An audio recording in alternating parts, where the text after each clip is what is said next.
আচ্ছা বলেন তো একটা মানুষের জীবনের সবথেকে মোস্ট ইম্পোর্টেন্ট কি? আপনারা অনেকে অনেক কিছু ভাবতেছেন। আমি বলি একটা মানুষের জীবনের সবথেকে মোস্ট ইম্পোর্টেন্ট যেটা হচ্ছে সেটা হচ্ছে টাকা। টাকা থাকলে মানুষের জীবনে নাম, যশ, খ্যাতি সবই আছে। টাকা থাকলে ফ্যামিলি ভালোবাসে। টাকা থাকলেই আপনি একটা সমাজের মধ্যে মাথা উঁচু করে দাঁড়াতে পারবেন। তাই এই সময়টা, এই বয়সটা মেয়েদের পিছনে না দৌড়ে এই বয়সটা মেয়েদের জন্য সময় নষ্ট না করে এই বয়সটারে এমনভাবে কাজে লাগান যাতে আগামীতে আপনি একটা সুন্দর জীবন পরিচালনা করতে পারেন নিজের।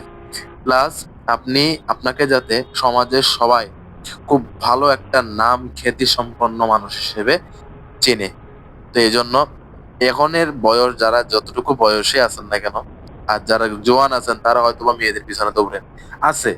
এখনো অনেক মানুষ আছে যারা ফিউচারের উপরে ডিপেন্ডেন্ট। ফিউচার তৈরি করার জন্য অনেক আপ্রাণ চেষ্টা করতেছে। রাত-দিন ২৪ ঘন্টা কাজ করতেছে, টাকা কামাই করতেছে।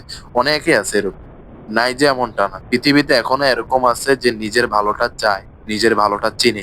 তো তাদের জন্য বলতেছি না। তো যারা মেয়েদের পিছনে দৌড়েন আমি তাদের জন্য বলতেছি। মেয়েদের পিছনে দৌড়া বন্ধ করেন। কোন মেয়ে কি করছে, কোন মেয়ে কোথায় যাচ্ছে এগুলা দৌড়াদৌড়ি বন্ধ করেন। নিজের ফিউচারের ভিতরে টাইম দেন। এখন স্কুলটা ছুটি হয়েছে। আমি অনেক মোটিভেশন কথাবার্তা বলছি। এখন আমি একটু দেখি মেয়েগুলারে। আসেন আপনারাও দেখেন। কোনটা সুন্দর শুধু দেখেন। স্কুলে যেহেতু ছুটি হয়েছে এখন মেয়েগুলারে দেখার সময়।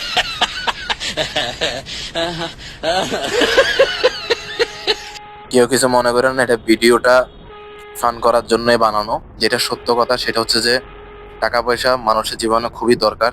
তো এখন থেকে টাকা কামাই করেন, এখন থেকে টাকা সঞ্চয় করেন।